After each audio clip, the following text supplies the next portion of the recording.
everyone, and welcome to Once Upon a Time at the Oscars. The show that takes you through every Best Picture nominee from 1927 to today. I'm Kyle. I'm Ryan. And today's episode will involve exactly 1 hour with you. Will it? You think it's going to... And some change. An hour and some change. 1 hour and some change with I will say the movie 1 hour with you, about an hour and some change. Yeah. It's like an hour 20. It felt like maybe 2 hours with you. Yeah. Roughly.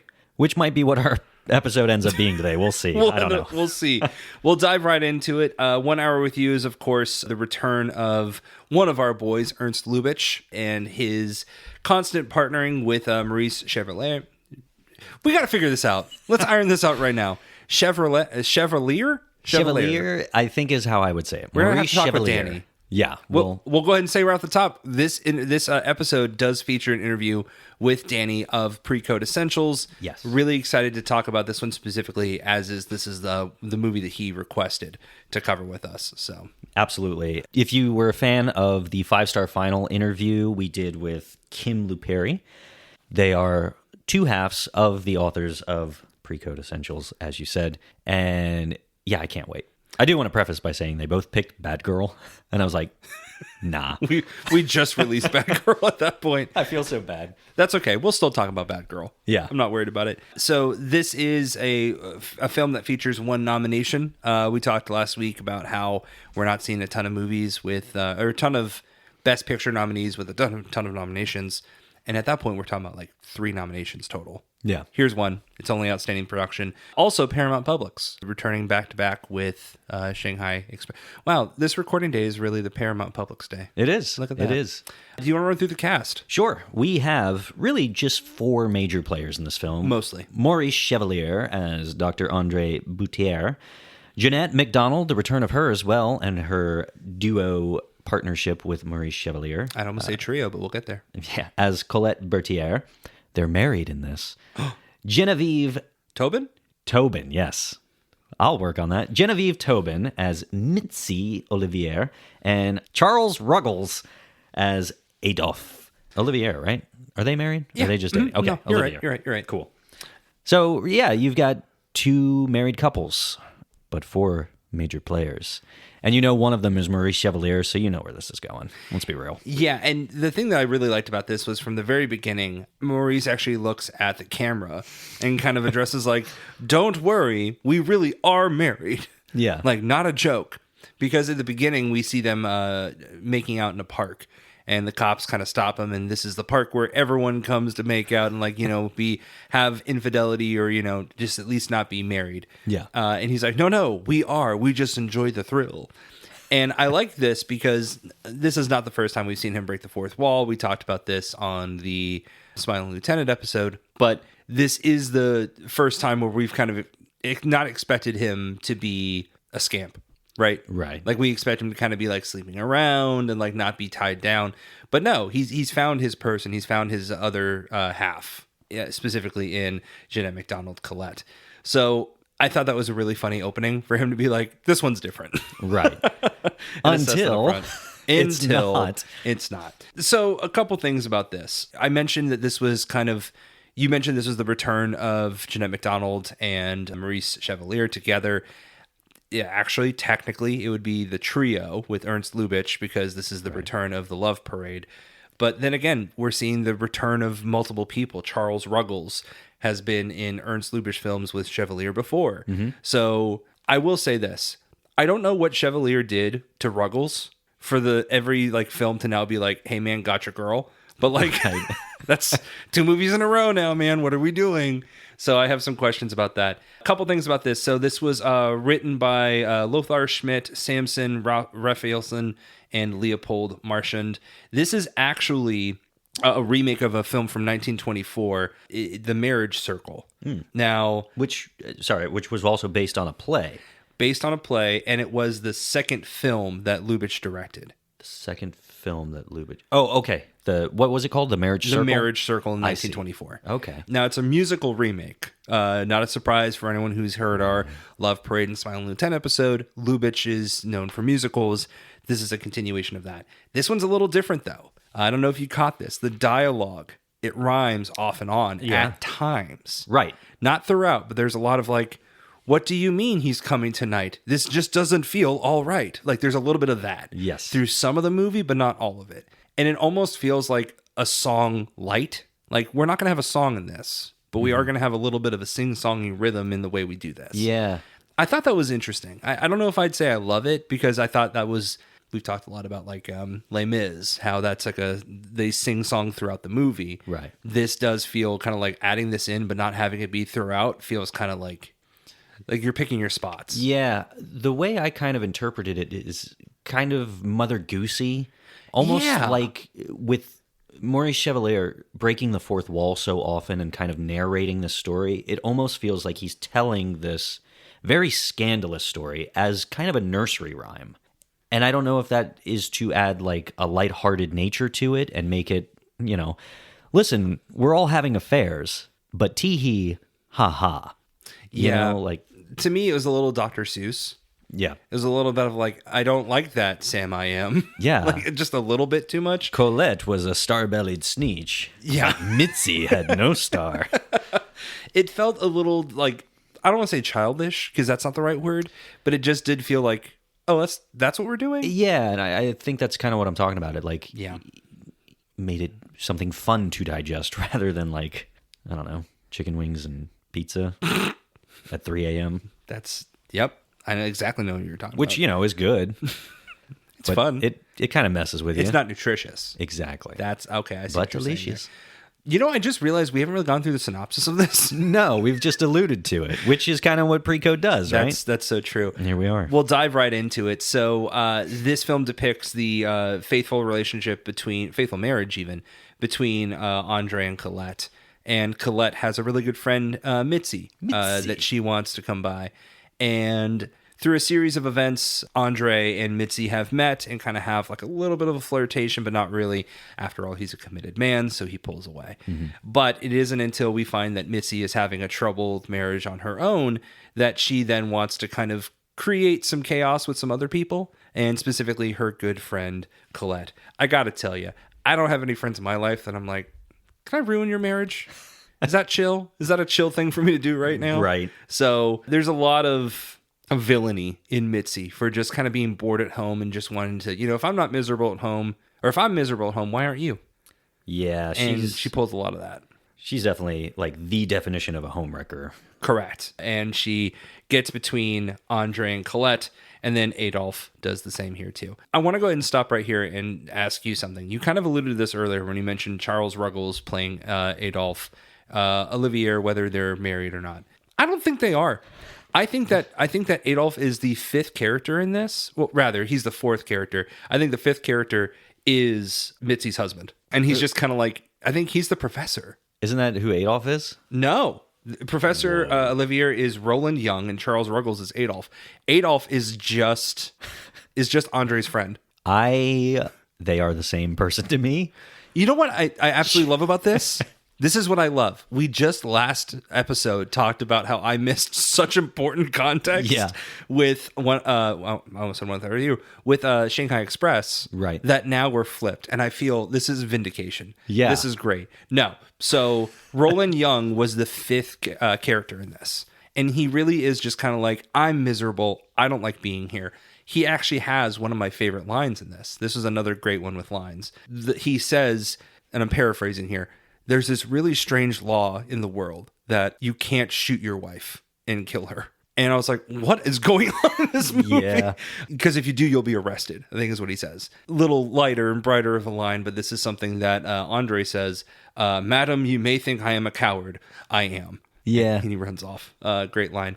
But my reason in bringing up those two lines is that first line, the former, that is from the professor, Mitzi's husband, because he just hates being married to Mitzi. And he's pretty much like solidified the idea with his lawyer. Hey, man, she's leaving at like 2 a.m. This is a lock. Don't worry about it. Divorce, easy. You got everything coming to you.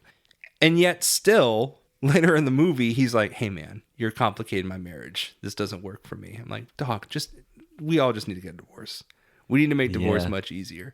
But something that we don't think about now, in the 1930s, divorce was one of the hardest things to do. There's so many laws around it, and there were not really lawyers that were specializing in this at the time, to where this was the easy, I mean, not that it's an easy process, but like it was much harder back then. Sure. So it was kind of hard to navigate through this of like, okay, if you guys aren't happy, just don't be together. But instead, let's ruin some people's lives. Yeah. And that's ends up what happening in this movie. Absolutely. And I think the way that we talked about Shanghai Express last episode and how the plot, it's not one of those movies where you're like, well, why are they doing this? That doesn't make any sense.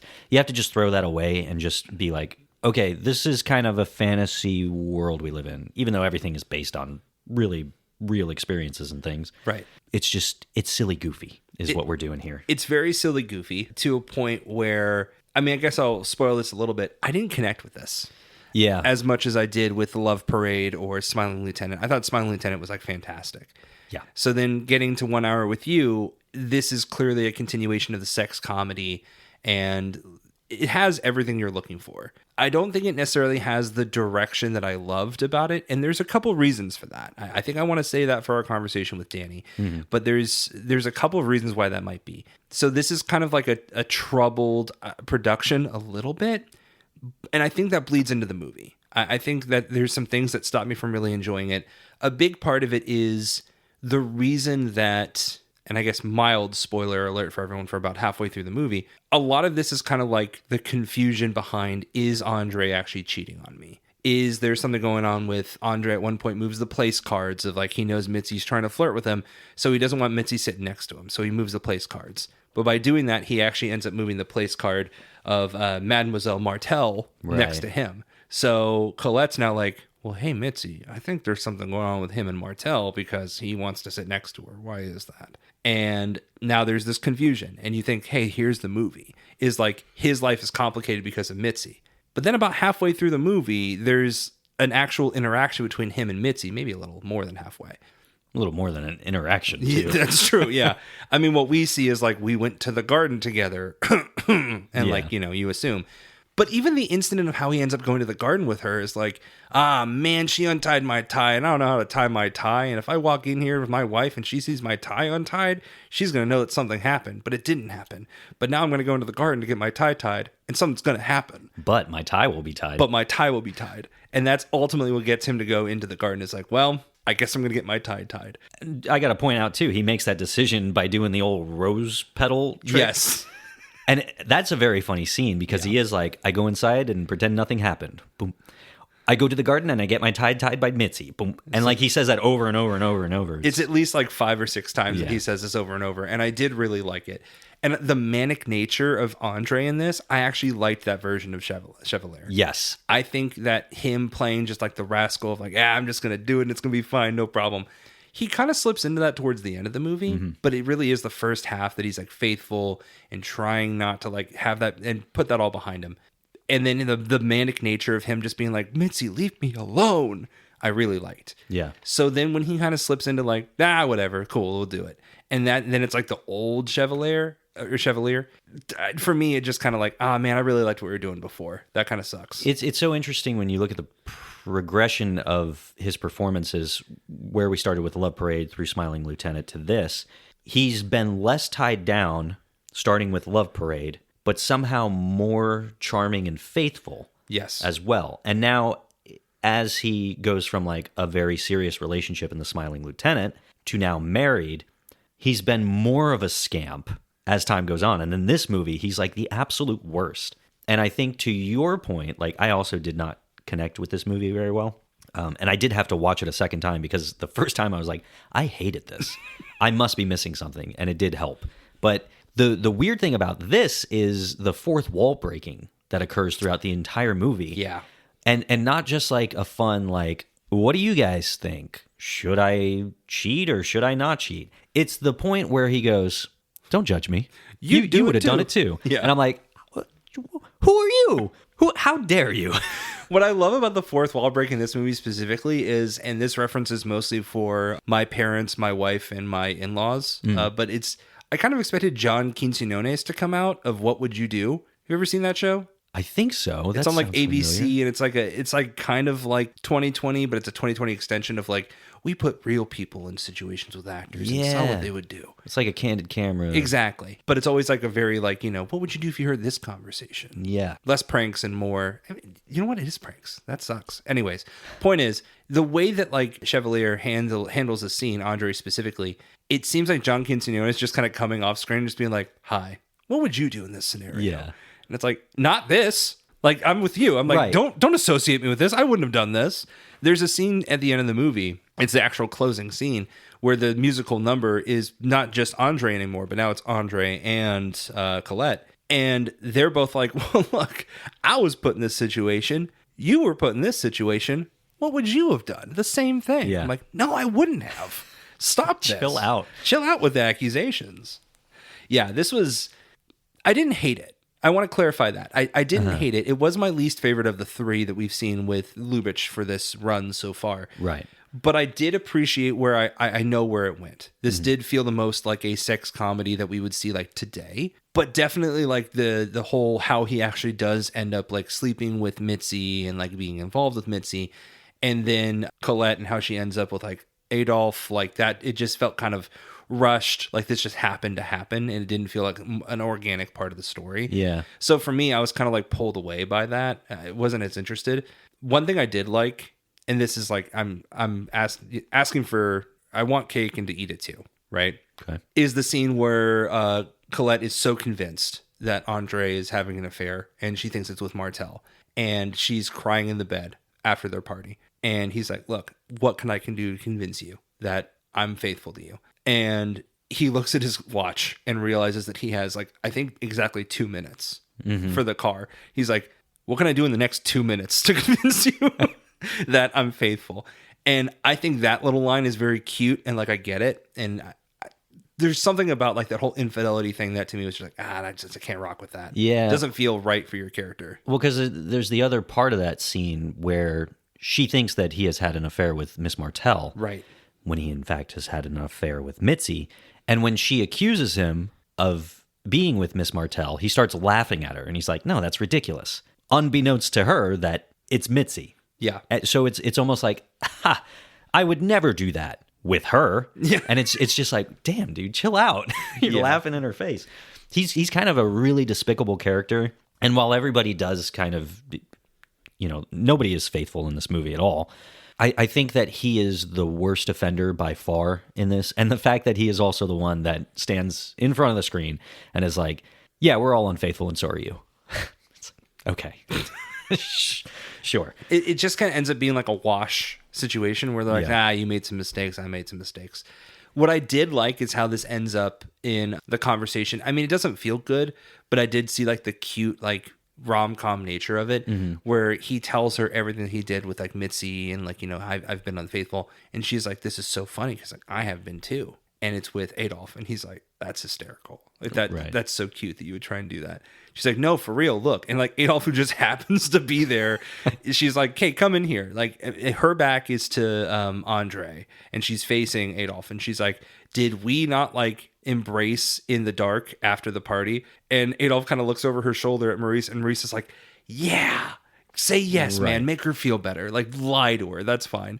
And you have that, like, he gets to admit it out loud, but like make Andre feel like he's doing a favor for him. Yes. I thought that was really funny. Especially the thing that sold it for me is Maurice's like exaggerated like hands of like, yes. And I know, sorry audience, you can't see me doing this, but watch the movie because his gestures here are so funny to me. I talked about how in The Smiling Lieutenant, that line of him having, this is my limit, that's it. Like his hand signals. I think Maurice is an incredible like physical actor. Yeah. So I really like that portion. So there's things like that stand out to me of like, I really like portions of this, but overall this just feels like the least cohesive of the three. Yeah, I think that's a big thing. What with just the theme and kind of how kind of dirty the whole thing feels. Yeah. And how much it's promoting it in a way. I don't like that. But even if you remove that, the story itself feels kind of convoluted with the, I'm not having an affair with this person, but I am with that person. And the fact that there are two guys in this that I thought were the same person, maybe that's just me. But it just, I don't know, it gets a little confusing at times. But as far as the comedy goes, I think there are some solid moments in this. I adore when Maurice does his first fourth wall breaking, and I think he's just kind of setting up the story itself, and he's like, yeah, I'm faithful to my wife. Mitzi's about to show up, and I don't know how I feel about that, whatever. But as he finishes that monologue and goes to turn and walk away, he turns back and he's like, Vive la France, and just disappears. And that killed me. I just thought that was so funny. And it really is based on like his delivery of his lines. He's so funny. He really is always, when he's on screen, he's the one everyone's looking at. Yeah. I do want to give credit to Jeanette MacDonald. I think she's fantastic in this. Mm-hmm. It seems like she's trying to have as much fun as Maurice does. I don't know if the camera follows her near as much as it does Andre. Mm-hmm. So then Maurice gets a little bit more of a chance to kind of like, ham it up. But I thought I really liked her in this a little bit more than Love Parade. Because in Love Parade, I think she has a different role to play. And in this, she really is kind of like in the trenches with him for most of it, which I think she's really great at. One thing I do want to mention is while Jeanette MacDonald is having a lot of fun with it, I think she is kind of the setup to the story or the punchline. And then the punchline itself is generally ends up being Maurice and Andre's character. There's a scene, and we'll talk about this with Danny, towards the beginning where they're in their bed together. And the light's turning off, or like he's trying to go to sleep, or like trying to make something happen, turning the light off and on, and she turns it back on. And she's trying to talk about Mitzi. Yeah. And he says this thing that just like son of a gun, there's always like one recurring theme, ta-ta-ta-ta-ta-ta, that kind of comes through. The one in this movie is the Mitzi, Itsy, Bitsy, Gritsy, or something like that. Yeah. Like Mitzi, Itsy, Bitsy. I think it's Mitzi, Bitsy, Itsy. Either way. He says that a lot. And the reason that this stuck with me was the first time that he says it, he's trying to turn off the light and she turns it back on to have the conversation. And while she's talking, he has this look like, yes, please go on, while he's unscrewing the light bulb. Yeah. And then he just like smashes it and he's like, good night, Mitzi, Itsy, Bitsy, and like goes to sleep. And then he continues that as she's like, hey, Mitzi's coming up. He's like, oh my God, Mitzi, Bitsy, Itsy. He's really funny. And like, I kind of almost feel like, tell me if you think this is true. It feels like he's on set and he just makes something up. And like the crew loves it. And he's like, yeah, I'm going to use that. It does kind of feel that way. And I wonder if any of that is true. It can't be with the rat-tat-tat-tat-tat-tat because it's in the score. Yeah. But like specifically the son of a gun, there's something in the Love Parade that's like that too. I'm forgetting now. Mm-hmm. But then the Mitzi thing here, it definitely feels like he just kind of riffs. And the minute that like Ernst laughs, he's like, there it is. Yeah. So I'm going to say this as many times as I can in this movie, but it feels like the formula is there. Sure. It feels like a Lubitsch film. It feels like Chevalier is doing what he needs to do in this. And he is firing. But again, there's something disconnected about the movie itself.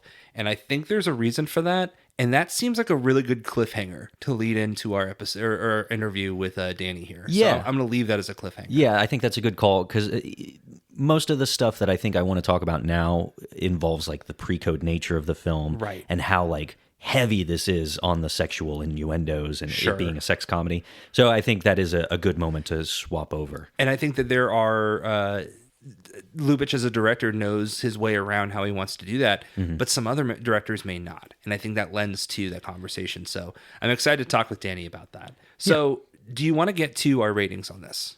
Or do you have anything else you'd like to mention? Yeah, I think we can get into ratings. Cool. I had mine pulled up, and then I don't know if you've done this before. You're like, cool, I got my app pulled up, no problem. But then you open 5 other apps. So now when you open your phone, you're like, scroll. You're doing it anyways. You dirty rat. What happened? You just changed your score. That's because I rewatched it. So that's legal. I just saw. This is legal. Okay. All right. So my rating is 2 stars. I gave this 2 stars. It feels a little dirty. Not the movie, my rating. It feels dirty to give it 2 stars because I've seen some movies that I was like, man, I did not care for that at all. 2 stars. And with this, I have more appreciation for it. But in terms of an enjoyment factor, it was not there. Like maybe this is having enjoyed the Lubitsch films as much as I have, that this was kind of like a down moment for that. And that's why I rated it 2. But yeah, it feels weird rating it that low, but I do stand by that at this point. It did not feel connected as a story. I wasn't as interested. It didn't feel like, while the performances are there, it just didn't feel like a Lubitsch film like we've seen previously. Yeah. Maybe I just want a more Smiling Lieutenant. I don't know. Yeah, that might be it. I really don't know what was lacking, and hopefully our conversation with Danny like opens or opened, depending on when this gets placed in the episode. kind of reveals that a little bit more Yeah. for me. I had to watch it twice, like I said. With your first rating was 2. It was 2. And I think I paid, like, once I realized, okay, the story is going to be something that is just morally, what are we doing? Once I got past that and I just kind of enjoyed the music and the jokes and things, I found a little bit more enjoyment, exactly half a star more. So I gave it 2.5 stars. Kudos to you for seeing a movie that you hated and you're like, I got to rewatch that, because that's not always my first thought when I hate a movie too. And I will say, I think a big reason is because I knew Danny was going to be talking with us, and I didn't want to go into that interview and be like, so Danny, tell me why this movie's awful, you know? So tell me why you like this movie that sucks so much, Danny. Yeah. But 2.5 stars is what I gave it. I think this is definitely the lowest of the Lubitsch and the Chevalier collaborations we've seen. But I do think it's very funny. I do wonder if I hadn't done some research on what happened behind the scenes here, if that would change my rating of it. But I feel like even having a slight explanation of why that might be, it's, again, sorry for the cliffhanger, everybody, but we'll get there in a second. Even with that explanation, I feel like my rating is still a 2, so I feel like it's pretty confident. I'm confident in my 2. Yeah. Let's get to double features. Totally. For double features, I was thinking about the idea of Mitzi just wanting to come in and just completely destroy this relationship. And while Mitzi and Adolf are not together, I can't confirm that for you now, it does feel like kind of an agreed partnership of like, let's get into this relationship and ruin this. And to me, that kind of reminded me of Cruel Intentions from 1999, the Roger Cumble movie starring Sarah Michelle Gellar, Ryan Phillippe, and Reese Witherspoon as 2 siblings who both try to romance an individual. It felt not so much like the comedy of that. That's obviously a pretty dramatic film, but the idea of like how to use sex and how to use romance and like both from like the male and female perspective, it reminded me a little bit of Cruel Intentions. Tone, pretty different, but just in subject matter, I felt like those were 2 very united films in the way that they looked at like how you can kind of like seduce and kind of like darkly romanticize someone. So I thought that was an interesting pairing. So Cruel Intentions, 1999. No, I like that a lot. Similar to what I did with Shanghai Express, mine's kind of more of, here's an opportunity to explore something similar from the same director. Sure. So I went with, yet again, another movie I've not seen yet, but I've heard so much about. We've now seen 3 Lubitsch films with Maurice Chevalier. Mm-hmm. I want to know what a solid Lubitsch film is that doesn't have the opportunity to utilize Chevalier's like zany, offbeat French performance. Right. So I went with 1932's Trouble in Paradise. Oh. Yeah, which actually I believe it was the Plaza just last month screened, and I'm sad that I didn't go and see it. But this stars Herbert Marshall, Kay Francis, and Miriam Hopkins. Return of her. Also, Charles Ruggles is in that movie. So what is this guy not doing? I feel like whenever Chevalier is always mentioned, Ruggles is. I thought Chevalier was this guy. I think Ruggles might be his guy too. I think so. Yeah, but yeah, honestly, I don't know anything about this movie, but I love the idea of sitting down to watch a Lubitsch film that is held in such high regard that doesn't have Chevalier. Yeah. So, because the only other Lubitsch movie I've seen is the one with Jimmy Stewart, Shop Around the Corner. I've seen a Lubitsch film then before this, because The Shop Around the Corner is the film that You've Got Mail is based on. Yeah.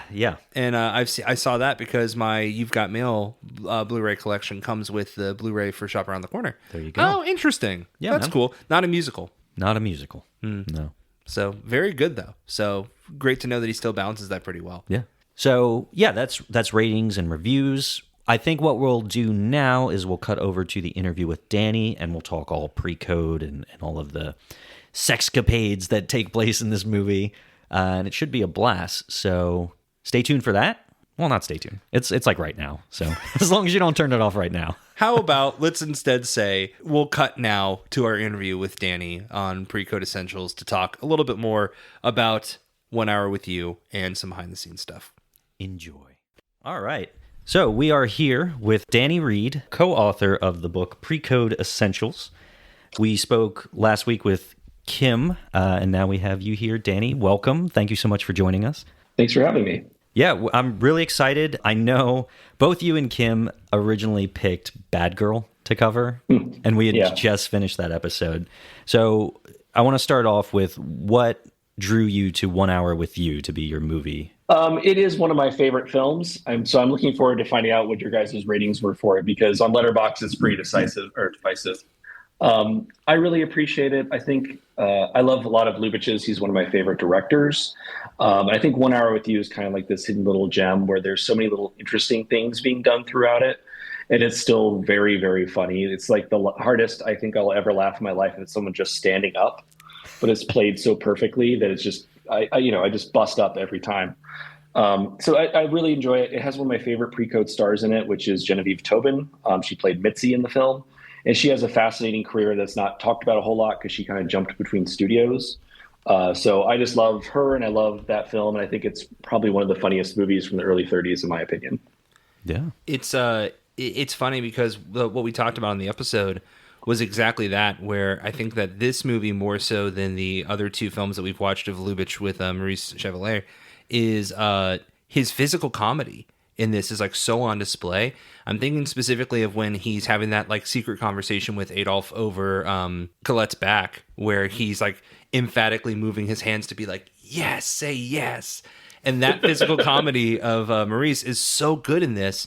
And I think he's kind of had a little bit of that, but we talked about his like, not maturity, but his growth as like a physical comedian in this. So is that for you like your favorite of the Maurice and Lubitsch films? Is it 1 Hour with You? Yeah, I think this is the second to last one. I think Merry Widow comes out in 34, which is kind of a mixed bag, because that's at MGM, and so they go all in on being glossy and glitzy, which is, it's fine. Like, it's still pretty funny, but in terms of Chevalier and Lubitsch, I think this is probably my favorite of theirs. Wow. I do think, and this is one of the movies in our book, Love Me Tonight, which is another Jeanette MacDonald, Maurice Chevalier movie, but it was Ruben Mamoulian who did it. He was just given the directions, you have these two stars go, and he just tried to outdo Lubitsch at every turn. I think that's my favorite of their pairings, but this one's solid too. Like, I'm not complaining. So yeah, so far we've covered The Love Parade and The Smiling Lieutenant, so this is our third one. And you mentioned this being kind of divisive on Letterboxd, and I think that for both of us, we would agree that this is probably our least favorite of the three that we've covered. Do you think that kind of the morality of the film has like a negative effect to most viewers, the way it kind of promotes the infidelity plotline? Well, that's kind of the thing about it, and I'm not going to dismiss the average Letterboxd viewer. First of all, this is Lubitsch Paris. Like, this is not real Paris. This is a fantasy world. This is his idea of Europe. This is Paramount Europe. I think, like Billy Wilder said, that they're very different things. And so you kind of have to take morality with a grain of salt. Obviously, the main plot line of this film is Chevalier cheating on Jeanette MacDonald with Genevieve Tobin. But in reality, the whole movie is just about like miscommunication and just misunderstandings and just how love could be misdirected and misguided. At the end, I don't think anybody has a clear idea of what happened, actually. Like, you kind of all just get these implications and inferences from both sides, where Chevalier doesn't know that Jeanette MacDonald really did have kind of a moment with Charles Ruggles, and she doesn't quite understand what was going on with Madame Mattel. There's just all these little complications and switcheroos. I think the main thing that I disagree with a lot of the Letterboxd viewers is if you watch this movie and you think that at the end, like, Chevalier was absolutely right and that cheating on your wife looks great, I think that's weird and insane, because really it's about relationships and how, at the beginning of the movie, they're in year 3 of their marriage and they're still going to the park to make out. And by the end of the movie, they're still together and they're still very much in love. And it's just learning more about each other, learning more about each other's desires and their foibles, and they become more human to each other in a way, which is weird to say in a movie that's like half musical, half like rhyming couplets. And, it's a very fantastical tale to say that. But that's just my opinion. I know one of those things is I've watched a lot of movies from the early 1930s, like somewhere around 800 of them at this point. And there's a lot of movies about infidelity, and just the way infidelity was handled back then was a lot different than the way people would handle it today. Mm-hmm. Especially here, where it's clearly in like a joking manner, or it's trying to say stuff about the relationship. And I don't know if that's one of those things that I see it through that lens, or if I'm just seeing it differently than a lot of other people. I don't think this movie is coming out and saying like, Chevalier, his character, the doctor, was doing the right thing whenever he did what he did. But I think it's more of avenue to use to explore his weaknesses, because you're paying 50 cents, a nickel, a dime, whatever, to go see a Maurice Chevalier movie. Every woman in that movie is at risk. And they set that up early on too, with the pictures of him at his wedding, and he shows him, and it's just him surrounded by all the bridesmaids drinking out of their shoes. Yeah. And while he might be in love with his wife, it's not like this guy is on the straight and narrow. You don't think this guy got through medical school on skill alone. I mean, there's probably a dean's wife somewhere who's very happy. So that's just kind of my take on it. But I get where other people are coming from. No, I think you're 100% right. In Fantastical Paris, or as you coined it, Lubitsch's Paris, that makes plenty of sense. And I did enjoy the comedy of that a lot. We talked a lot about that on the episode too. Is the comedy of this is just, it's perfect, Lubitsch, and it feels great with that. One thing I wanted to talk about is that this was kind of a pioneer in what it did, because one of the first scenes in this, you talked about that scene in the park, but then it cuts to their bedroom. And it's one of the first films pre-code that actually showed like a married couple in bed together. So can you talk to us a little bit about, like, when it comes to pre-code, like how this fit into that journey into code in 35 or 34? 34. Yeah, July of 34. So this film, the way that there's different ways to understand pre-code Hollywood, and some of them are just on a pure timeline basis. Some of them are on a technical basis. Some of them are on the reaction basis, right? So in 1929, 1930, talkies get adopted. And as that's happening, all these studios are leveraging so much money.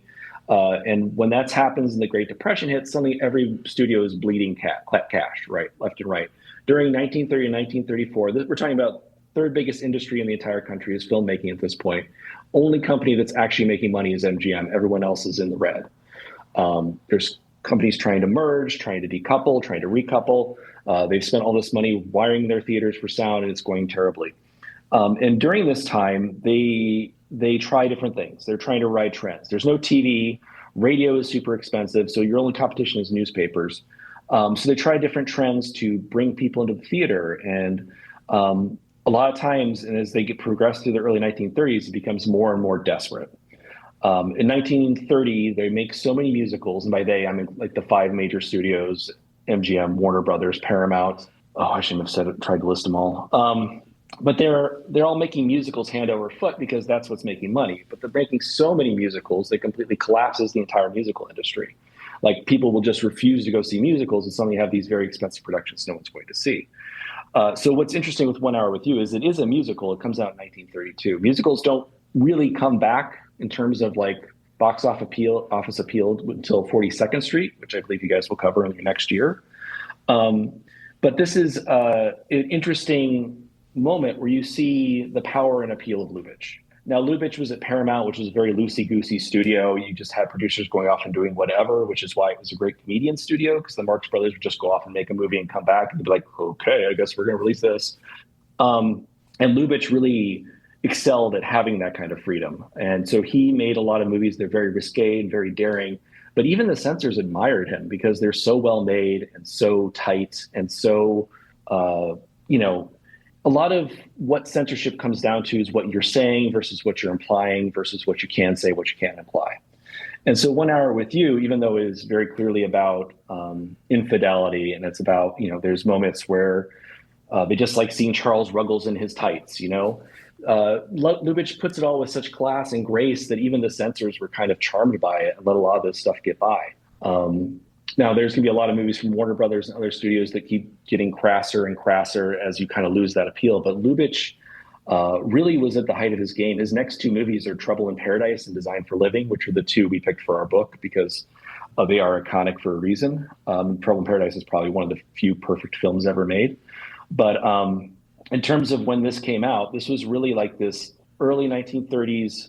Lubitsch can do this. Not many other people have this skill or ability to make a movie like this. And so he kind of has this talent, has this ability to make a movie. And that's why it was so acclaimed and so loved, is because really there are so few other people who are able to have the technical ability and the sophistication to make something this sophisticated at that point. Yeah, it's really interesting. Like, you say how he was kind of able to get away with so much because he was so good at what he did. And like, he was able to put a charm on it, even to persuade like the production code office and all of that. We think, we both agree that like this movie really ups the like sexual innuendos and just the level of spice altogether from what we've seen for the Lubitsch films we've covered on the show so far. Is that really what it is? Like he's just reached a comfort level where he's like, I can do this and probably nobody's going to say much. Well, I know the movie, it is a remake of The Marriage Circle, which I believe he did in 22. So there's familiar territory. There's an argument he can make, like people have seen this movie before. I can kind of go in that same direction. You can't be offended by it because obviously this movie made a lot of money 20 or 10 years ago. And so I feel like he felt if, at the time, and I don't know if you talked about this already or not, whenever he put this movie into production, he felt like he had the ability to make something with this sort of sophisticated nature without running into too much pushback. But then again, there's also behind the scenes drama with this that might lead you to believe whether or not, like, was this something that he thought or was this something about the other director thought? So it's a really, like, I wouldn't say like this is the most sexually explicit pre-code from this time. I mean, this is around the era of like Call Her Savage and some other very dirty movies that just don't have the sophistication that Lubitsch uses. Mm-hmm. But I would say that as you progress from 30 to 34, I don't know if you guys will see this as much based on what's nominated for Best Picture, but as the movies are being made, you get to a lot more wild things. For example, in 1934, I know there's no way in hell this is going to be on your podcast. There's a movie called Murder at the Vanities, which we cover in our book, where there's this whole song and dance number where Kitty Carlisle is crooning about sweet marijuana. And while she's singing the song, which is very like honest, and like half the censors don't know what marijuana is at this point. Mm-hmm. And while she's singing this, there's a bunch of women in cactuses, but they're all half naked and they're just kind of covering themselves with their hands. And that is just shot after shot of these beautiful, almost bare-breasted women. You're just waiting for one of them to sneeze. Eventually what happens is that it's a murder at the Vanities. Blood starts dripping at one and she screams. And it's a very evocative image. But even then, there's so many movies around that time where, you know, they're getting so close. Tarzan and His Mate, where there's like full nudity, depending on which version of the movie you see. So it really is kind of a progression. And the production code kind of just comes down and says, no, slow down, start over again. We'll figure it out from here. And that changes a lot of things for Hollywood.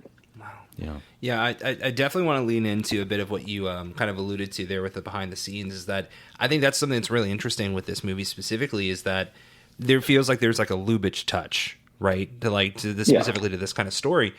And that's surprising because a lot of what was directed, or at least some of what was directed with this, wasn't really Lubitsch specifically. From what I read, it wildly was off schedule because he was filming Broken Lullaby, which came out in 1932 as well. And then was it George Cukor who took over and filmed some of those scenes? Yeah. Can you speak a bit to what that looked like behind the scenes? I don't have a lot of detailed information, and to this day, it's very controversial. Some people say that Lubitsch just came in and slapped his name on the end credits, that it was all him. Right. I don't think that's true. Some people say it was 2 weeks. Some people say that because of contracts, they're both on set. It could go either way. Cukor, I think this is his first movie as a director. It's pretty close, if not. He goes on to be a very prolific director, obviously. You're going to see a lot of him. Yeah. And it really comes down to whose style you feel you see more of. I think, like, in terms of the creation, again, this was going to be Lubitsch's production until Cukor took over. In terms of script and everything, you definitely see Lubitsch. In terms of direction, it feels like Lubitsch, but Cukor also had that sophisticated look as well. Like, he went to MGM, he made The Women. So I don't know. It's one of those big things where it could go either way. It feels so much like Lubitsch. I don't see why it wouldn't be included in a Lubitsch collection. Obviously, his name's on there. But I would just, it's up for grabs. And I don't know if there's anybody who's a big fan of George Cukor who'd be like, yeah, that should be ours too, in terms of film authorship. But it's an interesting, idea. Everything I've read about Lubitsch, I don't see him having that kind of ego, but it's 90 years ago. What the hell do I know about some of this stuff? Sure. Well, and for what it's worth, I agree with you. I think Kyle does as well, that this feels so Lubitsch that it's hard to imagine that this is like he came in and slapped his name on it, right? Yeah. Also, I read some reports that Chevalier and Cukor did not get along extremely well. And that's interesting because I think the performance that we see from him in the movie, it just feels like if not like at his peak in terms of his performance, it feels very much like that Lubitsch film. So I was interested to read that. I think that may be a little bit of what the hesitation that I had towards the film was. It didn't feel coherent isn't really the right word, but something felt a little strange. So I wasn't sure if that was some of my research, but I'm glad to hear you speak on that a bit, because I was wondering about that too. But I agree with you. I mean, it feels so Lubitsch that I think he was involved at least halfway through. Yeah. Yeah. There's definitely, it's one of those things where both, like Lubitsch has such a specific style that you see so much of it there. Kukor also has a similar style, but just because of the nature of the material, you can't suss out as well. So that's one of those things. I've been writing an essay about the nature of film authorship just as an academic work. And I bought a book that was just like, is there really film authorship? And it goes through and like take apart every single idea of a theory of like the writer's the author, the producer's the author, the director's the author. And it's really interesting when you try and like break it down to the brass tacks of whose film is this. Mm-hmm. I think for film nerds like us, it's easiest just to say, well, it's a Lubitsch movie or it's a Kukor movie. And sometimes I think this film is very muddy, but it's muddied by a lot of geniuses, a lot of great people. So it's not the worst thing you have to worry about. You can't just say, well, this is a great movie except for that one piece, which must belong to this one guy, which ruined everything, Yeah. I think I got lost a little bit when I was trying to determine what is it about this one that I don't like as much as Smiling Lieutenant and all of that. And I started to blame Cukor, and then I was like, no, because I like him too. I love the Philadelphia story. So the only thing that I could really pick out is that the way that music was handled in this movie was a little bit different than Smiling Lieutenant, where I feel like a lot of the physical actions that take place on screen in the Smiling Lieutenant, early in the movie, there's someone running up the stairs and there's kind of that, the music is playing like the sound of footsteps in a way. And there's not a lot of that here. A lot of the action is a little more stagnant on the screen, I feel. I could see that, yeah. Yeah, and I don't know if maybe that's what it is that I like less. I'm not able to pinpoint what it is. No, that's fair. I could see the aesthetics being different. It's one thing I always keep in mind in the early 30s is just how bulky camera equipment and sound equipment was. Mm-hmm. And that's why you guys went through 29 through 31. A lot of those movies were just single shots, could be very theatrical, very staged. Yeah. And 32 is when they really start emerging from that. But a lot of directors, it's the same with sound, is people are still learning how to be able to use that sort of thing. I think you're talking about in that episode something about when they used sound and when they didn't, like for when doors were being knocked on or when people were entering rooms. And I think that's a really interesting moment to understand how new of a category sound design was and how they're figuring out like we should emphasize this or we should do that. I think the first movie with like a dedicated score is King Kong, which comes out in 33. So there's just everything is very new, very raw. And we have, almost a century of experience of understanding and watching these things and working with them. So it's difficult to go back and try and process some of that stuff, just how raw and different that could be. But I see what you're saying there for sure. One thing I want to mention is kind of coming back to the comedy of 1 Hour with You.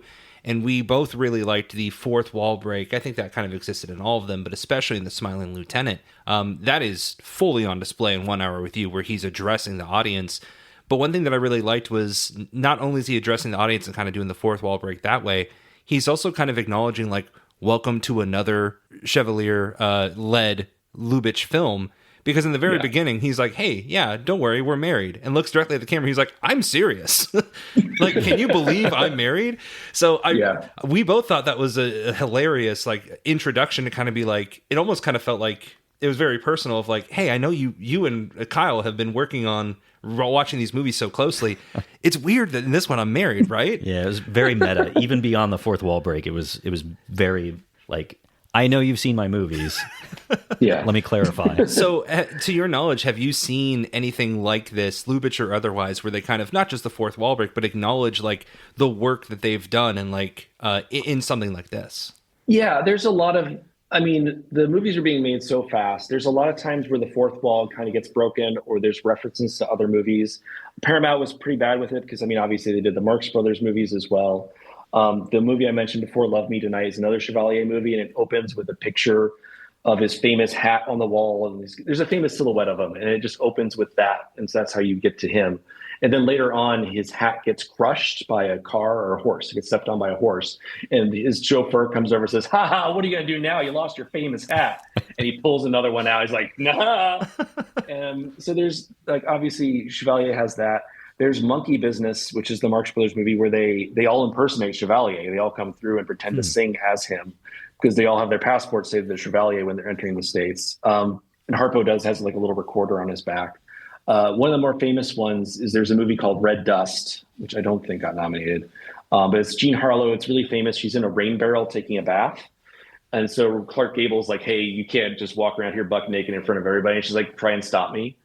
And then the very next year, they made a movie called Bombshell, where Harlow's kind of parodying her image because she always got stuck in these movies where she's talking about her own life somehow.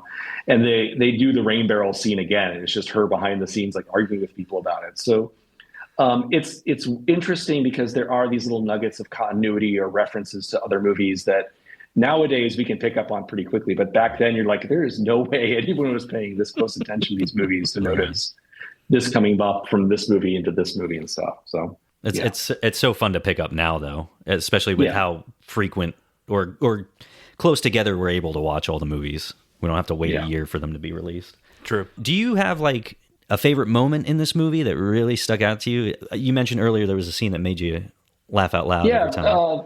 The scene where at the very end where Chevalier is convinced that McDonald's is trying to convince Chevalier that Ruggles and her had an affair as well.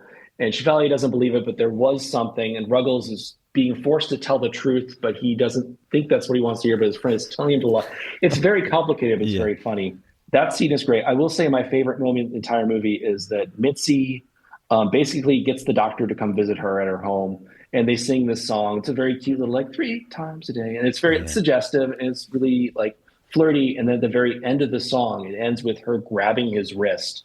And it's this very sudden moment where you realize this has been fun and flirty, but this is gonna happen, man. Like you can't escape. And then her husband walks in, and he very quickly like tries to play it where he's holding her wrist, and it's just like completely obvious what was going on. I just love that moment because you talk about like this film is very light and frothy. It doesn't take things seriously, but there are moments where Tobin and Chevalier, there really is like a seriousness, and they realize what's going on, how bad this is underneath. And their whole, this, like many of the scenes between Roland Young and Chevalier, where he is very clearly knows what Chevalier is doing, and Chevalier's just like, "No, that never happened. Oh, okay, that could have happened. Yes." There's this like very like as light and comedic as the movie is, there's still a lot of interesting and potent emotions underneath it. So. Yeah. I also, we're going to thank you a couple times here moving forward, but I want to thank you especially for saying Chevalier's name so many times, because one thing that Kyle and I have been talking about pretty much since we've covered Lubitsch is like, we want to make sure we're getting his name correct. So thank you for doing that, because we've definitely been butchering it multiple times. I will say I listened to your Smiling Lieutenant episode, and like halfway through, I'm like, am I thinking it right? No, I trust your judgment way more than ours, so I'm going off that forever. Something I've really thought was interesting about Lubitsch from the get-go, and this is the case for Love Parade and Smiling Lieutenant, and continues to be with 1 Hour with You, is, we talk a lot about how movies now, there'll be dubs and everything, and that didn't exist back then. So the way to do the French version of the movie is to film the French version of the movie, and they do that at the same time, simultaneously from like filming the American version. And I love that in this one, it's not just Chevalier and his female co-star, but also now it's 3 people. It was specifically Maurice, Jeanette, and Genevieve that starred in the French version. So my question, have you watched the French version as well, or just the English? I've only seen the English. I don't know if the French version is available, but that's just because rights issues are weird.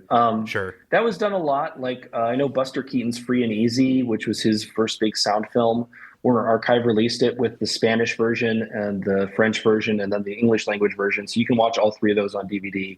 Obviously, to some people, the Spanish Dracula is more, they like it more than the Bela Lugosi version. It was a very interesting time. It's just, you imagine how much that must have cost to shoot the same movie 3 times. I'm sure they felt pretty lucky they could just force 3 of their stars to stay a little later and do it in French. But yeah, it was just an interesting time. As soon as they figured out sound dubbing, I think around that time, they're probably very happy. Yeah. monetarily. I do wonder what that looks like. And you, Kyle, having worked on set, provides a lot of context that I don't have. I just wonder what it looks like if they're like, cool, we shot that scene. So now let's switch all the cast but the 3 leads, and now bring the rest of the cast in that can provide. Let me tell you, as someone that does background acting, I would be miserable if they were like, yeah, now we're going to do the whole day again, but in French. French, yeah. I know that for Spanish Dracula, it was shot at night on the same sets, but I don't know how it was handled for other films. That was obviously a completely different cast, too. Yeah. So. Yeah, I'm not sure. So if I can interrupt your thought on that, I appreciate you saying us film nerds, because I definitely felt like, yes, we're accepted. But so what did your journey look like getting into film specifically, and like movies, and what do you think, like do you remember the first movie that you watched? The first movie I watched was I was addicted to Back to the Future when I was a kid. Oh man. I would just watch that, the trilogy, over and over again on VHS. I worked at a video store in my teens, so I would. That's how I got into the Marx Brothers. My dad would come up and hang out with me at the video store. I was 16, and he'd be like, "These guys, nobody ever watches these." And so, one thing you do when you're stuck at a video store for a long time is you just like, "I'm just going to watch all the classic section. I'm going to watch all the sci-fi section." Right. And at the time, that was feasible. So I watched all of sci-fi. I watched all the classics. I worked at a different video store in college, which was a lot more of a liberal, commie, sort of homosexual, crazy video store, which is a lot of fun. That introduced me a lot more stuff. And then in college, I saw Kurosawa for the first time on DVD right when those were coming out. That really got me further in. I used to review movies for my high school newspaper. Those reviews were really bad. And then I moved away. My wife is military, so we moved away from my friends. And one of them said, "Hey, we should start a movie blog. And that way we'll still keep in touch." And so we did that for a while. And as I was doing that, I started reviewing just DVDs I found that I had not heard stuff about. And so one of those was the first Forbidden Hollywood collection from Warner Archive, I think it was still them back then. And that has like The Divorcee and Redheaded Woman, so some really classic pre-codes. And I was watching that, I was like, this is really interesting. Is there anyone out there writing about this? And there really wasn't. There was no dedicated people just writing about pre-code film. So I spun off my blog from my friend's blog, turned it into precode.com like 15 years ago now. And then I was just like doing reviews twice a week. And that was before I had kids. And now I have kids, so I don't do any reviews at all. But it was just one of those things where I obviously you guys understand this feeling as well, where you say, okay, I want to complete something. I like lists. I like having challenges to complete. It keeps me focused. Like I know I've seen 871 of the 1001 movies I must see before I die. Nice. And I'm not in a hurry to finish that because I might die. And then it's like, oh, I did it. And, but obviously like saying, okay, I'm going to try and watch every movie I can from 30 to 34 because I think this is interesting. And if I learn a lot about this, I can help share it and find some cool stuff. And over the last decade and a half, it's been really interesting because what pre-code was, I remember doing my first like Google search back in 2010, 2011 or whatever it was. And the only things that came up for pre-code were like 3 articles, like total on the internet. They were actually about pre-code films. And since then, obviously it's exploded. Kim's done great work with the Instagram, has tens of thousands of followers. I had a good go on Twitter for a while back when that was tenable, enjoyable. Yeah.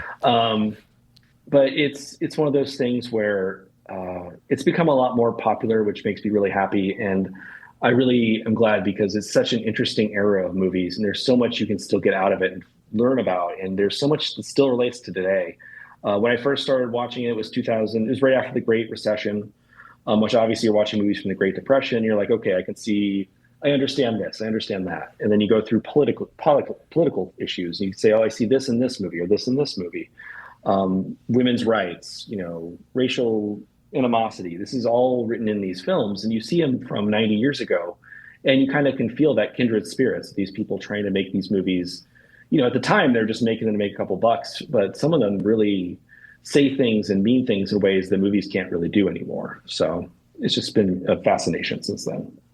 I love that, like what started as kind of, oh, nobody's talking about this, like it just exploded into is this like one of those things like this is a defining characteristic of your personality? Like you are the pre-code guy? When I go to classic film places, yes. They're like, oh, you're the precode.com guy or you're the pre-code guy, which is nice. I don't take credit for it or anything by any stretch of imagination. But I do. I love talking about pre-code. I love trying to get like the book is the labor of like I want more people to watch these movies. How can I? Because I grew up in the '90s and 80s, and I have all those books with checklists of like 50 this, 100 that, 1,001 movies see before you die. And I was like, well, pre-code deserves that too because it's such an interesting era. There's so much you can get out of it. So this book really kind of came from that impulse of I want more people to watch these movies so they can find other movies and tell me to watch those as well. And this whole kind of atmosphere. Yeah, So. I brought this up to Kim as well. One thing I really love about the book that I'm enjoying so much is the way you make it accessible for people. It doesn't feel like gatekeepy or stuffy or anything. It feels like anybody could pick this up and enjoy it because you add a good bit of comedy. I called out a specific moment where in Night Nurse, there's a photo of them standing around the skeleton in bed, and there's the caption of the skeleton blew off Barbara Stanwyck and Joan Blondell's clothes or something like that. And it was so simple, but it made me laugh. And I just love that it does feel like welcoming to anybody that's able to pick up the book. So I appreciate it. Yeah, we really, obviously we wrote the book. We did a ton of research. There's been some other great pre-code books before us, but we really wanted to make something that was very easy that anyone interested in the area could just pick up, and you wouldn't have to worry about what chapter you're flipping to or trying to understand the timelines or any of that, where you can just pick it up and go, I have no idea who Wallace Beery is. What's going on in Grand Hotel? And you read about it and you're like, oh, Wallace Beery. Stuff like that. Yeah, we actually just covered him in The Champ, and we felt the same way of like, oh, Wallace Beery. what's going on here, man? You never read any good behind-the-scenes stories about Wallace Beery. No. Or none. It's funny because I think that we talked about Louis Wolheim and Wallace Beery being some of our favorites that we've covered so far on the episodes, and then we do research and we're like, oh, you're our on-screen favorite. Louis Wolheim, man, I wish he hadn't died young because he had such a great presence. Like he was in All Quiet, and then he made like a gangster movie with John Gilbert that he was also just great in. He was a shit. There's a couple actors in that era, and that's what's interesting about just taking a chunk of time, kind of like what you guys are doing. But like for me specifically, is you see these cul-de-sacs where there's like something really interesting that could happen, but fate intervenes and this person dies or this person moves or this director goes away. I always think about like when I was growing up, my teens, like Freddie Prinze Jr. and Rachel Lee Cook were the biggest movie stars for my high school years. And they were so fascinating and everywhere, and you couldn't go anywhere without girls swooning over him. And if you mention that to anyone who wasn't alive for that specific, who wasn't a teenager for that specific 5-year period, they have no idea what you're talking about. Yeah, I immediately pegged you as a She's All That guy when we hopped on. So I'm 100%. I'm glad I was right about that. I agree with you completely. The Pussycats too, yeah. Okay, you and I are going to have a conversation about Josie and the Pussycats off cam because I'm all about that. Du jour all the day or all the time. So I completely agree with you when you talked about like how fate, like the cul-de-sac of like just how these things happen. Louis Wolheim is a perfect example of that. We talked about The Front Page last year or last month, and that specifically, I loved the idea of seeing Louis Wolheim play the role that he was. I mean, he was going to play specifically Walter Burns in that, and in like 6 or 7 days into rehearsing, like he passed of cancer. Yeah. So then that introduced Adolphe Menjou to come in and take over the role. And then, of course, he's nominated. And wins. So it's absolutely crazy seeing like just how fate intervened in that. And unfortunately, in the case of Louis Wolheim, but it's so fun covering it, doing this, to talk about those things. And I think 1 Hour with You is a perfect example of just the behind the scenes and how that lends itself to the movie and just the comedy overall. So I was really excited that you picked this episode to talk about. Yeah. And that's another thing about those cul-de-sacs where you think about this film and you've seen Chevalier and Jeanette MacDonald before in Love Parade, and they make 2 more films together, which is Love Me Tonight and Merry Widow. And as the 30s progress and European film markets close up, Chevalier kind of goes away. Like at this time, he's the biggest star in Paramount stable. But when you lose those foreign audiences, I think he goes back to France, works the nightclubs, has some issues with the Nazis.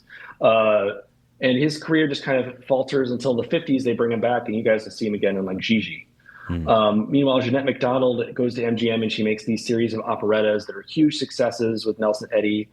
Basically unwatchable in my book, but whatever. But you're really seeing like this moment of, where everything is kind of coming together, and they're just going to go in radically different directions after this. So this is very interesting. obviously the studios were in control of pretty much everything that happened in Hollywood at this time. And it's like you and Kim both mentioned, when Warner Brothers puts out a movie, like you expect certain things from that studio, and Paramount being kind of like the fast and loose studio and MGM being glitz and glamour. Like that's something I really want to dive more into as we move forward. Because I think it is cool to not only pop on an Ernst Lubitsch film and be like, oh, I know what I'm going to get out of this to a certain degree, but to just see the studio logo pop up and be like, oh, I kind of know based off of that. Do you have like a favorite studio from this time period? I mean, it depends. I think Paramount and Warner Brothers were the two that were really kind of pushing the boundaries. Warner's was making very socially conscious films. You saw Five Star Final. Kim, talked about that. And they're going to make like one of my favorite movies in 33, which is I'm a Fugitive from a Chain Gang, which really like caused a lot of problems. We write about it in our book. I won't spoil any of that for you, but they make a lot of really like dynamic and exciting pictures where they're trying to kind of push things as far as they can go. Meanwhile, Paramount is making these very like MGM's kind of idea of glamour and glitz is similar to Paramount's, but Paramount isn't afraid to kind of go low when they could go high. And then, like I said, MGM was very controlled, top down. Irving Thalberg was picking out every movie that was being made and reshooting stuff and doing what he thought was best. And Paramount was just putting out things left and right and doing crazy stuff. And so you never 100% know what you're going to get with a Paramount movie. It's going to be well made, which is better than like Fox, but there's always going to be something interesting and exciting in one of them. So, yeah. Is there you talked about the 1001 movies that you need to see before you die, and I agree with you. I feel like if I ever watched the 1001st, I'm like, oh God, I'm dead. So it's like The Ring, yeah. Exactly. So in that search that you've done, obviously you've done a lot of movies. You've covered a lot of movies that haven't fallen under that list. I'm curious, what have you seen that you think belongs on that like 1002 movies that you think we should all see before that happens? Oh, I don't know. I couldn't tell you all the movies because it's changed so much on that list. Sure. And it's very, everybody, as you watch more movies, you develop more of a refinement in your taste, right? Like you decide like, oh, I like when Kurosawa does this. I don't really care about when he does this. I like it when this director kind of does this. Like, for example, I was looking at my top 10. I have a top 100 on my Letterboxd the other day, and I'm realizing like several of the movies I have in my top 10 are the only films of that director that I like at all, which is just funny because you're like one of my favorite films is Beyond the Valley of the Dolls, which is a very weird and crazy movie. I saw it in the theater. It's gorgeous. It's just completely lunatic, and written by Roger Ebert. But it's so funny and so wild, and all of the director's other films, his name escapes me right now, are very much more of a not quite on that same level. So in terms of just in general adding to the 1001 movies, if Heathers isn't there, it should be. Like I think everybody needs to see Heathers at least once in their lives. Excellent. But I don't know. It's hard to come up with your own canon. I try not to be. I wrote a book with my own canon, but I try not to be like that definitive because there's different strokes for different folks. Yeah. Stuff I love isn't what everybody else loves. I watch with my kids. I make them watch Buster Keaton movies, and my daughter loves it. My son hates it. And it's just one of those, he hates it until he actually watches it, and then he's laughing, falling off the couch. But, I like listening to other people's opinions a lot. Just because I know so much about pre-code and I've done so much with it, I felt like this book was something I could put out there. And obviously I've gotten feedback from people like, oh, you picked some very obvious movies. Like I've already seen like 40 of them. I'm like, great, that's 10 more for you to see. I've gotten feedback where people are like, I haven't heard of any of these movies. What on earth are you talking about? And I'm like, well, then you got a lot more to see, So I just feel like, I don't feel like gatekeeping is necessary at an entry level. Like when you're trying to get people interested in things and you want more people, the more people you have talking about pre-code, the more books and DVDs are going to sell, the more screenings they're going to do. The more people can see this, understand this, and enjoy this. And I think right now in the attention economy, it's just so difficult to try and connect with people and get them into old movies, which is very different than how it was for like my parents' generation. It's just a very interesting situation to put yourself into and to try and to do something with. So yeah, I mean, it's awesome to hear you say that, and I think we both completely agree. With the double features that we do, I think the intention behind it, at least from my perspective, is that there's a lot of people who haven't seen these movies. And if they're like, yeah, but am I really going to like it? Then the way you can do that outside of explaining, hey, here's why I think you'd like it, is at the end, like, look, if you liked this, like, it doesn't make sense why you wouldn't enjoy this, because this is kind of what paved the way for that.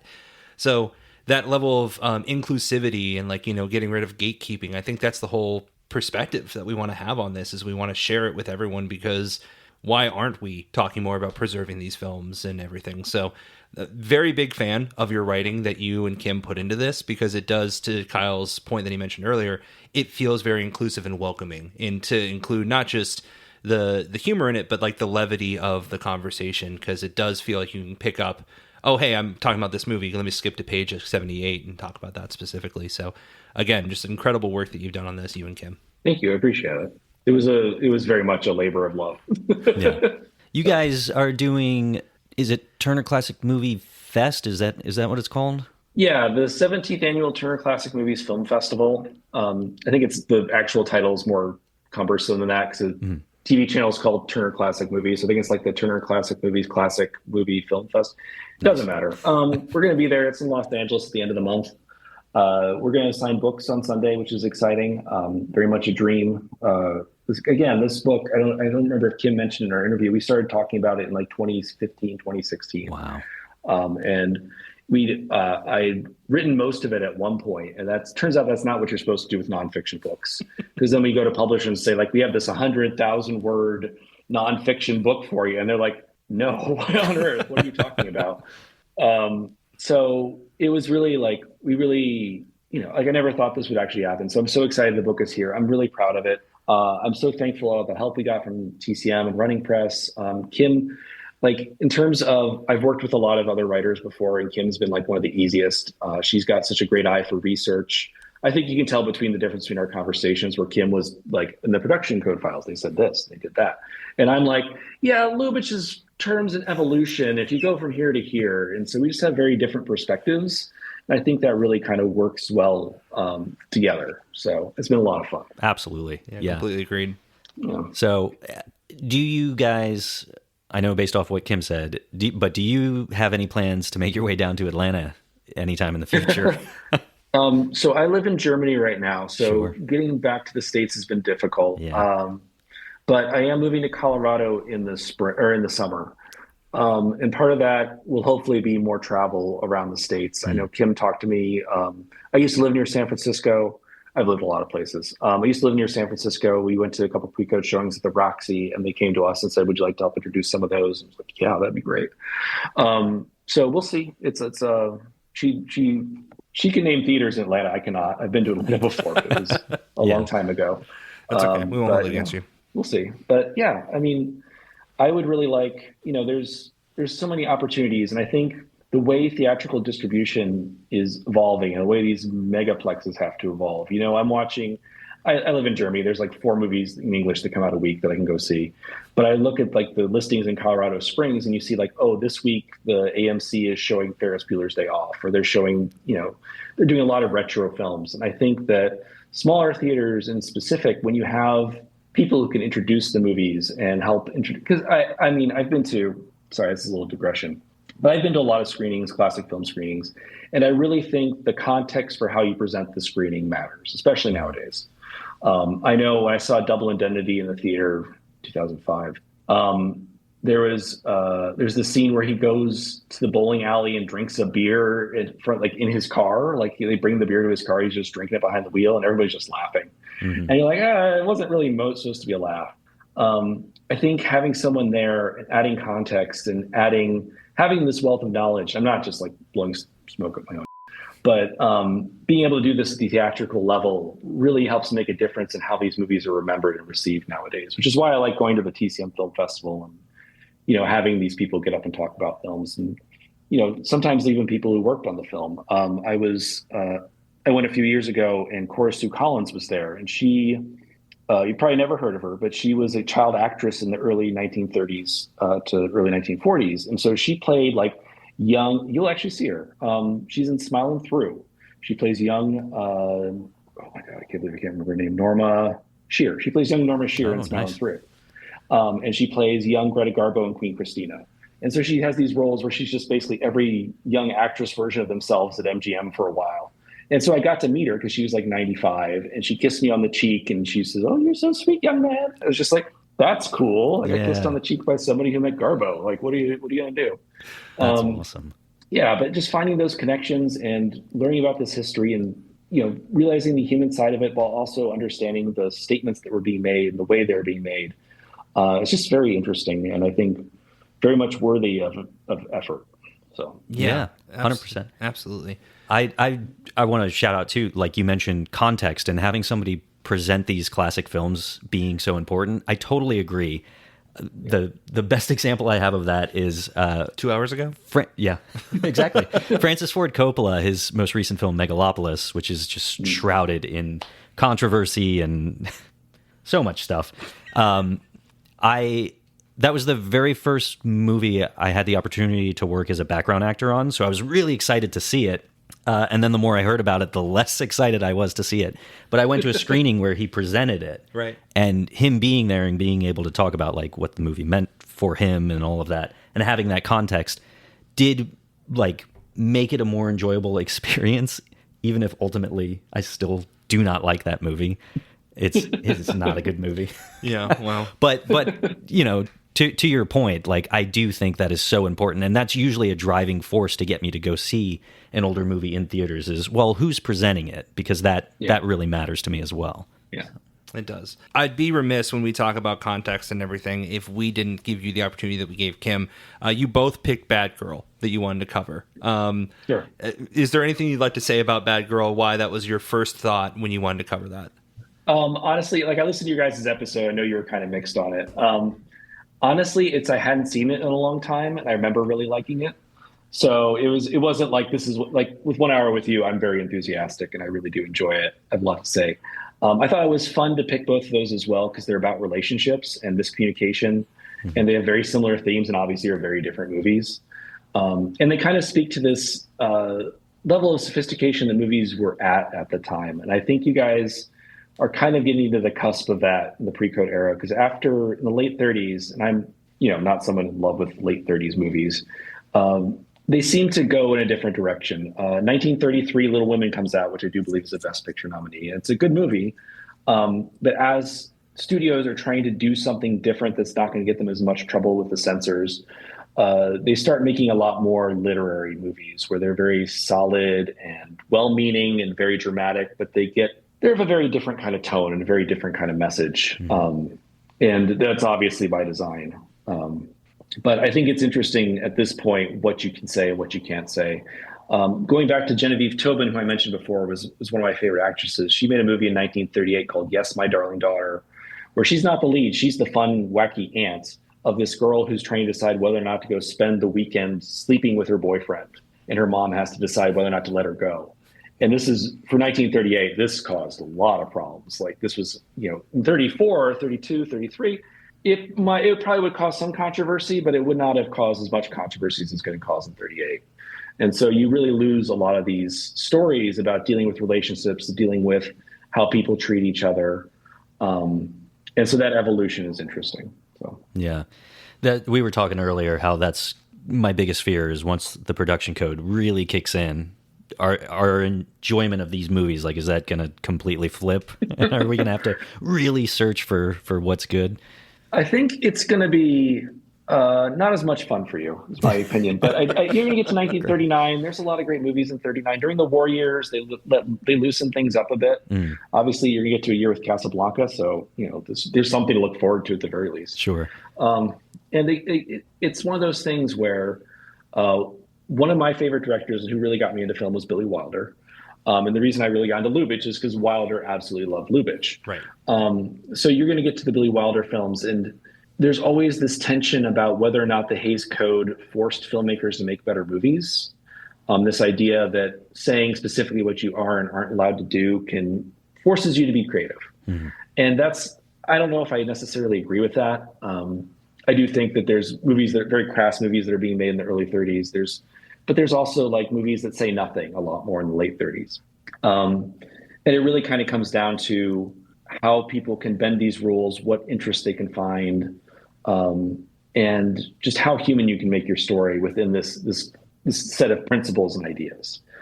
Some people get away with it. Wilder is really good at like skirting the line and finding interesting ways to get around it. Lubitsch manages to. He makes some great films in the 40s.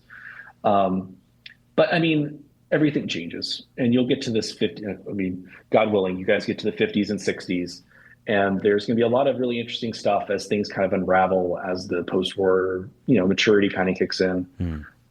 So it's a journey. I think you'll definitely hit some years. I'm sorry. We're anticipating it.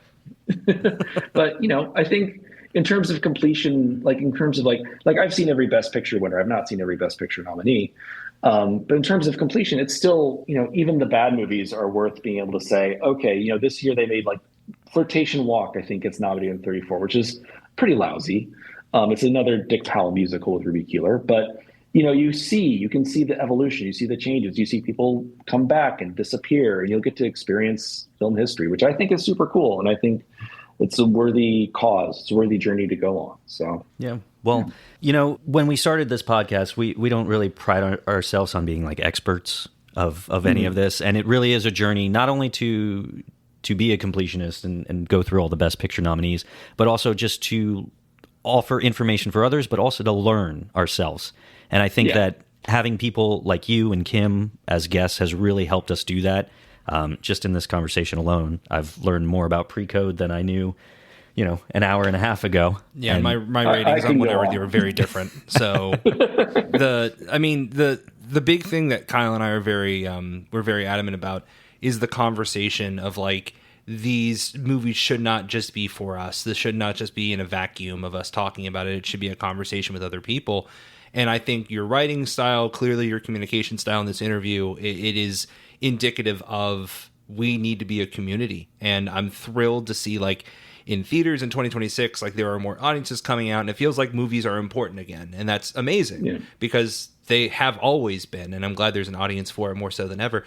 But the main thing about this is being able to talk about these movies and provide context that we don't have. And like Kyle said, like we aren't experts and we want to learn this in real time. So the long way around that is thank you and Kim for making this book, but also for making time with us to talk about these movies and fill in the gaps. Because I think I'm looking at 1 hour with you very differently than I was before, having that conversation with you and having that context. So I appreciate you doing that. No, thank you for having me. If you ever need me to come back and ramble on about other films, I'm more than happy to. I love talking about movies.